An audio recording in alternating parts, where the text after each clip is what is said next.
Olá, tudo bem? Feliz ano novo a todos, né? Cá estou com minha mexinha branca e meu cachorrinho. E tô aqui no meu podcast sobre o seu cachorro, Luke Skywalker. Luke está vivo. Oh, ele tá vivo, ó. Oi, galera. Star Wars da Disney é uma porcaria. Oh, mas tudo bem. Deixemos Star Wars pra lá. Vamos continuar aqui com a questão do julgamento do Michael Jackson, né? O cara, isso foi uma caça às bruxas, tá, gente? Eu me lembro que eu tava num momento muito ruim da minha vida, né? Então a última coisa que tava na minha cabeça em 2005 era Michael Jackson. Mas eu me lembro que eu acompanhei mais ou menos e eu fiquei com a impressão de ser uma caça às bruxas. E em 2005 eu na realidade eu tava gravando um EP e eu tava querendo ser a nova Peach. Verdade era essa. E eu tava ouvindo Green Day e sendo síndica de um terreno enrolado. Mas tudo bem, a gente viu aqui que o Gavin Arvizo, a pretensa vítima, né, do Michael Jackson, cujo suposto abuso deu ensejo a esse processo, ele caiu em contradição várias vezes, ele foi antipático e o próprio júri ficou com raiva dele. O irmão dele também caiu em contradição. E a irmã dele mais ainda, né? Então era uma família assim que tinha toda a pinta de picareta e que já tinha dado golpe até em uma empresa chamada JCPenney. Então tá, Meserro levou Gavin a confessar que ele e a família haviam se encontrado com Larry Feldman, um advogado picareta, antes de falar com a polícia ou com os promotores sobre a suposta má conduta de Michael Jackson. Ora, quando acontece uma má conduta, você vai correndo para a delegacia, né? Você não vai atrás do advogado mais picareta que tem, né? Isso daí é dinheiro. Afinal, Michael Jackson parecia um belo de um banco na ocasião para essas pessoas, né? Gavin reconheceu que tinha dito aos detetives que não fora Michael Jackson, mas sua avó quem disse que os homens se masturbam para não estuprarem mulheres. No meu vídeo anterior, eu mostrei, né, aqui que o Gavin tinha falado que o Michael Jackson que tinha comentado essa frase especificamente, né? Mas agora ele, nesse momento aqui, né, perante o Meserro, que é o advogado de defesa, ele admitiu que ele tinha ouvido isso da avó, tá? Meserro usou uma série de perguntas que sabia que Snedon jamais permitiria ao garoto responder para demonstrar aos jurados que Gavin fora flagrado com bebida alcoólica em Neverland, vendo pornografia na internet e se masturbando em ocasiões em que Michael Jackson não estava no rancho. Basicamente, a promotoria pintou o garoto como um anjo. Não foi o Michael Jackson que mostrou pornografia para ele, que ensinou ele a se masturbar e nem deu bebida para ele, que foi lá, roubou bebida, ele que fez as coisas lá que tinha para fazer, né? E como qualquer adolescente acessou a internet e viu pornografia. E que é uma coisa realmente incontrolável, né? Para quem tem filho adolescente, assim, eu não faço ideia de como vocês façam para controlar esse tipo de coisa, né? O acesso dos seus filhos à internet, né? O advogado concluiu perguntando a Gavin se ele e a família ficaram bravos quando Michael Jackson parou de convidá-los para visitar Neverland, quando o câncer do garoto entrou em remissão. Você sentiu que ele o havia abandonado, certo? Perguntou Meserro. Sim, respondeu Gavin. Foi o momento mais emotivo do garoto no interrogatório inteiro. Como eu falei no vídeo anterior do podcast, todos os pretensos abusos, ele falou de uma forma muito distanciada. A mídia em geral e os correspondentes da televisão paga em particular pareciam querer convencer Snedon de que ele estava ganhando terreno com o júri, quando na verdade ele estava perdendo. Era comum ver repórteres da TV saírem correndo do tribunal para falar com as câmeras quando algum detalhe impudico era apresentado, recorda Meserro. E eles nem ficavam no tribunal quando a testemunha era demolida no interrogatório. Todas as testemunhas mostraram ter razões financeiras para depor. Contrariaram declarações prévias feitas sob juramento ou revelaram uma história pessoal suspeita que punha sua confiabilidade em dúvida, mas a mídia não falava nada sobre isso. A mídia estava completamente focada em condenar Michael Jackson, o que renderia mais audiência e lucros, e percebi que Snedon achava que estava vencendo o caso porque a mídia dizia que ele estava vencendo. Mas os jurados não podiam sair correndo do tribunal depois do interrogatório cruzado. Eles tinham de ficar até o fim e pude ver que pelo menos 2 estavam ficando cada vez mais revoltados com as testemunhas da promotoria. Não sei quanto ao resto, mas vi que pelo menos 2 não acreditavam numa palavra do que Gavin Arvizo dizia. No dia 30 de março de 2005, o juiz Melville determinou que a promotoria teria permissão para apresentar como evidência as denúncias contra Michael Jackson envolvendo Jordan Chandler e outros 4 garotos. Olha os nomes aqui que eu vou falar o nome de um bem conhecido daí, de vocês fãs do Michael Jackson. Jason Francia, que era a família Francia, que era uma família de amigos do Michael Jackson. Wade Robson, ele mesmo. Aquele que agora está dizendo que foi abusado. Brett Barnes e Macaulay Culkin.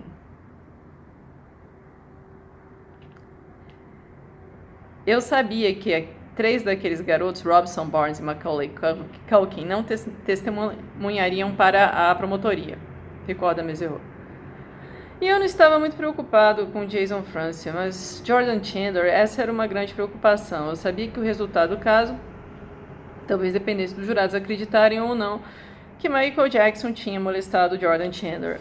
Para vocês saberem mais, eu vivi os anos 80. Eu não me recordo de tudo, assim, muito bem. Mas nos anos 90 eu estava lá, adolescente e depois adulta.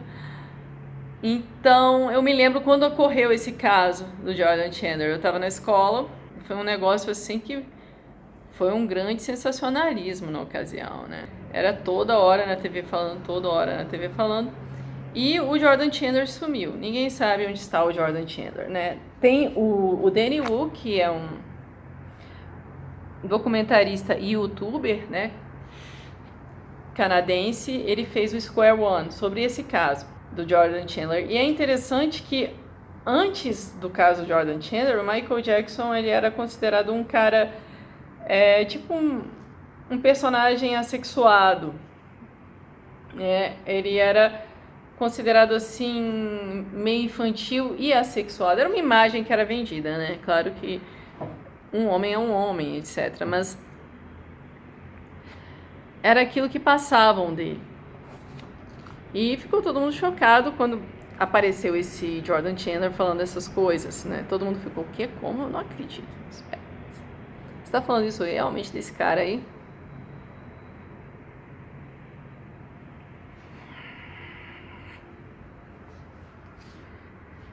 Mas o Jordan Chandler não apareceu, tá?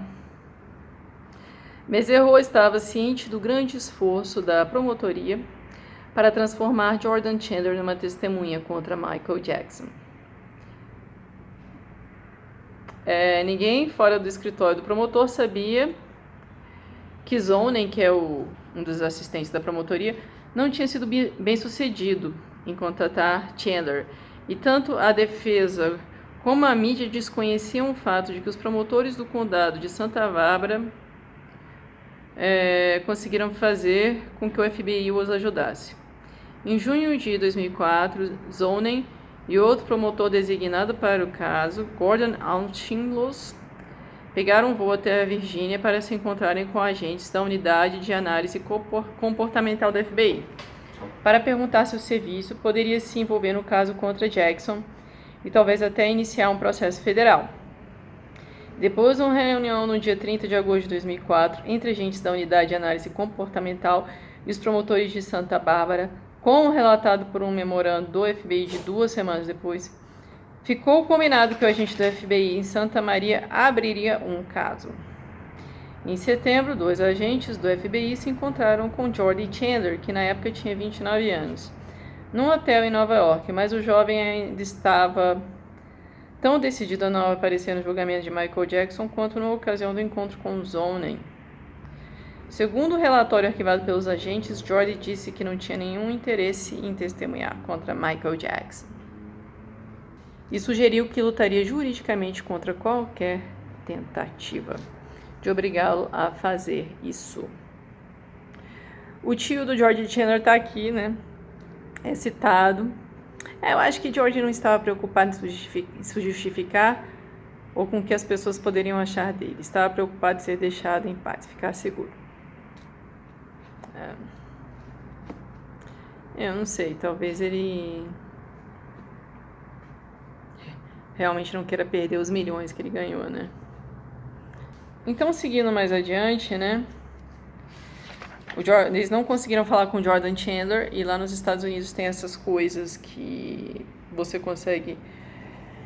Você fica sem saber muito bem o que a outra parte está planejando, entendeu? Tem umas coisas assim, tipo o princípio da surpresa, né? Olha só quem depois, assim, Larry Feldman, o advogado picareta. E depois como testemunha da promotoria no dia 1º de abril. Dia da mentira. Bastante apropriado para uma pessoa como ele. Menos de 48 horas depois de o juiz ter determinado que o júri poderia ouvir evidências dos supostos atos anteriores de uma conduta sexual por parte de Jackson. Feldman disse que contatou pessoalmente o chefe do Departamento de Proteção às Crianças e à Família do Condado de Los Angeles, que sugeriu que ele relatasse a suspeita do abuso à polícia. Ele não sabia, ele é um advogado, e ele não sabia que você tem que relatar essas coisas para a polícia. Nossa! Que picareta, né? Foi então que ele ligou para o promotor Snedden e deu início ao processo que acabou levando à prisão de Michael Jackson e a batida em Neverland. Ele não estava envolvido em nenhum processo civil contra Michael Jackson, disse Feldman. E não tinha planos de se envolver em nenhum processo desse tipo. Na verdade, ele tinha renunciado formalmente à posição de advogado da família Arvizo em outubro de 2003. Pouco antes do mandado pela prisão de Michael Jackson ser emitido pelo Departamento de Polícia do Condado de Santa Bárbara. Mesereau, advogado de defesa, continuou onde Snedden havia parado, fazendo Feldman concordar que não havia nada que o impedisse de representar Gavin e Star Arvizo num futuro caso civil. Que, independentemente do resultado do caso criminal, Gavin e Starr tinham até os 18 anos para apresentar um processo contra Michael exigindo milhões de dólares em danos. Então, vocês estão vendo, Michael Jackson era um grande cofre. E as pessoas iam lá querer pegar a parte que elas consideravam delas. E aí o Mesereau, advogado de defesa, perguntou para o picareta do Feldman: e se houvesse uma condenação no caso que estava se desenrolando perante o júri? A única questão restante seria quanto dinheiro você receberia, correto? Aí o Feldman, acho que é mais ou menos isso, permitindo-se abrir um leve sorriso. Tá. Em seguida, Mesereau começou a bajular Feldman, é uma técnica, né? Que pareceu satisfeito ao concordar que era um dos advogados de querelantes mais bem-sucedidos do país. Um profissional que tinha vencido diversos prêmios multimilionários para seus clientes. Repita isso para a imprensa, respondeu Feldman, sorrindo. Mesereau observou então que, embora alegasse não estar representando a família Arvizo, Feldman tinha de fato comparecido ao tribunal como advogado da mãe de Janet Arvizo, quer dizer, da avó do Gavin. A promotoria continuou vendo seu caso ser minado pelo desfile de testemunhas que eles mesmos convocaram e que de fato não haviam testemunhado coisa nenhuma. Que negaram as declarações da família Arvizo de ter exibido um bom comportamento em Neverland. A ex-empregada de Neverland, Kiki Fournier, alegou que Starr a havia ameaçado com uma faca na cozinha e que confessaram ter vendido histórias falsas para a mídia por dinheiro. Mas eles não conseguiram falar com o Jordan Chandler, mas eles conseguiram falar com a June Chandler, que é a mãe do Jordan. Na época, com quase 50 anos, June Chandler ainda ostentava uma beleza exótica, realçada por uma elegância que ia desde o terno de grife ajustado para o seu corpo magro e bem proporcionado, até a forma graciosa com que conduzia e pronunciava bem as palavras. Aí ela falou a história da vida dela, né? Casamentos fracassados, com um dentista abusivo. Olha que pessoa boa, né? Só para não falar o contrário. E um homem que ganhava vida alugando carros usados tinha Ona transformado uma mulher um tanto áspera e desiludida. Quando ela descreveu sua entrada na centrífuga encantada do mundo particular de Jackson em 93, seu relato gerou uma sensação clara, embora não admitida, de que aquela bela dama tinha enfim conquistado a vida para a qual havia sido feita, e que aproveitou as novas circunstâncias tão bem que ficou cega aos seus custos e consequências. Um carinho genuíno pelo Michael Jackson que ela conheceu naquelas primeiras semanas e meses ainda se fazia presente na voz de June, quando ela admitiu que tinha ficado surpresa e impressionada com o fato dele ser um cara comum, tão generoso, educado e modesto. Ainda havia um leve resquício de entusiasmo em sua voz quando June lembrou-se de todos os presentes que Michael tinha lhe dado, das viagens e jatos particulares para Mônaco e para a Flórida, que ela, George e Lily, Jordan Chandler, né, e Lily, a filha dela, fizeram com seu novo amigo famoso. Tanto a história de June como seu tom ficaram mais frios e sinistros. No entanto, ao descrever a viagem seguinte que ela e os filhos fizeram com Michael em 93 para Las Vegas, June afirmou ter ficado chocada e alarmada com sua descoberta de que George parecia estar dormindo na mesma cama que Jackson. Falando com uma tensão emocional muito convincente, June proporcionou os momentos mais devastadores dos depoimentos contra Michael Jackson no julgamento inteiro. Pouco depois de dizer ao filho que não podia ficar na mesma suíte que Michael, a menos que eles dormissem em quartos separados, recordou June, ela ouviu uma batida na porta do seu quarto de hotel. Era Michael, disse June ao júri. Ele ficou diante dela chorando. Ela lembrou o rosto cheio de lágrimas, querendo saber se o que George havia dito era verdade. Ele estava chorando, agitado, tremendo. Você não confia em mim? Perguntou Michael. Segundo June, nós somos uma família. Por que você está fazendo isso? Por que não está deixando George ficar comigo? E eu respondi, ele está com você? Lembrou June. Ele disse, mas no meu quarto. Por que não no meu quarto? A birra histérica de Michael durou mais de meia hora, segundo June, antes de ela afinal ceder e concordar que George poderia dormir no quarto de Michael, e ela disse perdeu o filho.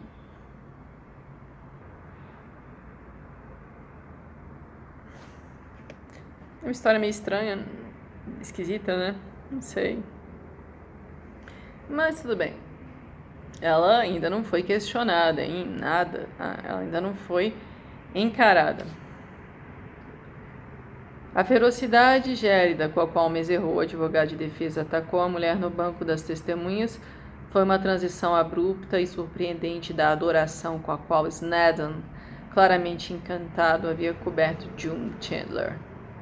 O advogado de Michael imediatamente encheu June com uma série de perguntas, sugerindo que ela e Dave Schwartz, era o marido dela na ocasião, passavam por uma situação financeira grave em 93, afundados em dívidas e desesperados para encontrar uma saída. As negativas de June foram vacilantes desde o começo e ficaram cada vez mais inseguras conforme Meserrow a bombardeou com datas e números. Eu não me lembro, tornou-se sua resposta para quase todas as perguntas do advogado, embora de vez em quando ela conseguisse soltar, eu acho que não. Mal conseguia se lembrar de qualquer detalhe do processo que ela e seus dois ex-maridos haviam apresentado contra Michael Jackson em 1994, e declarou não ter conhecimento de que Jackson havia retaliado com um processo que acusava os três de extorsão. June pareceu quase aliviada quando Meserrow mudou o assunto para o relacionamento de seu filho George com Michael Jackson, recordando com prazer e orgulho, anos antes de os dois terem se conhecido, que seu filho tinha começado a se vestir como Michael Jackson, divertindo-se ao imitar os passos de dança do ídolo.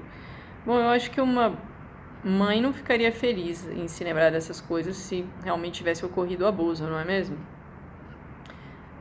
Para Jordi, quer dizer, Jordan Chandler, foi como ver um sonho se realizando quando ele conheceu Michael, e os dois tornaram-se próximos, June disse. E ela tinha gostado muito do interesse paternal que Michael parecia assumir por Jordi. Ainda mais porque o pai biológico do garoto, Ivan Chandler, estava pouco envolvido na vida do filho naquela época. Sim, era verdade que Michael tinha passado no mínimo 30 noites na casinha deles em Santa Mônica. E que ela tinha encorajado o relacionamento do artista com o filho. Cada membro do júri, bem como o restante do público no tribunal, estava inclinado para a frente, totalmente em silêncio, enquanto June falava de Michael junto com a família na mesa de jantar, ajudando Jordi a fazer as lições de casa e jogando videogame com o garoto por horas. Desculpa, parece coisa de pai, né? Ela via Michael Jackson como uma criança, disse June a Mesereau. Não, isso não é coisa de criança, isso daqui é coisa de pai. Ajudar com o dever de casa é coisa de pai. Tudo bem. Sim, foi Jordi quem insistiu em ficar no quarto de Michael sempre que eles visitavam Neverland, explicou June. O quarto do Michael Jackson era uma casa, basicamente. Que o garoto reclamava para ela que os outros garotos, inclusive Macaulay Culkin, podiam dormir no quarto dos meninos grandes. Sim, o pai de Culkin estava com ele em Neverland, concordou June. A maior parte das crianças que visitavam o rancho o faziam acompanhadas pelo pai ou pela mãe. O comportamento de June tornou-se cada vez mais desanimado e distante quando ela respondeu às perguntas sobre viajar com o filho em jatos particulares que pertenciam a Sonia e Steve Wynn. Não sei quem é Steve Wynn. Sobre as viagens que ela e os filhos fizeram com Michael Jackson para Orlando ou Las Vegas. Sobre conhecer Elizabeth Taylor Nelson Mandela ou o príncipe Albert de Mônaco. Ela pareceu compreender que Mesereau estava retratando-a como uma oportunista, mas ainda assim não conseguiu emitir qualquer resposta além de se mostrar recolhida. Diversas mulheres no júri expressaram desaprovação quando June assumiu que seu ex-marido, Ivan Chandler, que é o pai do Jordan Chandler, tinha sugerido que o relacionamento da família com Michael poderia ser uma forma incrível de Jordi não ter que se preocupar pelo resto da vida. Foi o que aconteceu, não foi, gente? Não é por isso que esse cara tá sumido? Mesereau ainda estava assimilando o fato de que June seria a única Chandler a testemunhar em Santa Maria. Quando Tom Sneddon chamou Janet Arvizo ao banco das testemunhas. Tive a impressão de que aquele seria o momento mais importante do julgamento inteiro. Mesereau diria depois. E ele estava certo. Janet é a mãe do Gavin Arvizo, a pretensa vítima. Bom, parei aqui na página 402 e eu continuo. Tá tudo parecendo um esquema, né? Michael Jackson virou um banco para essas pessoas que basicamente queriam ficar ricas sem ter que trabalhar nem jogar na loteria. Então, é isso aí, é uma picaretagem, né? O cara ele foi cercado por abutres a vida inteira, né? Então, depois eu continuo. Feliz ano novo a todos vocês, né? Abraços.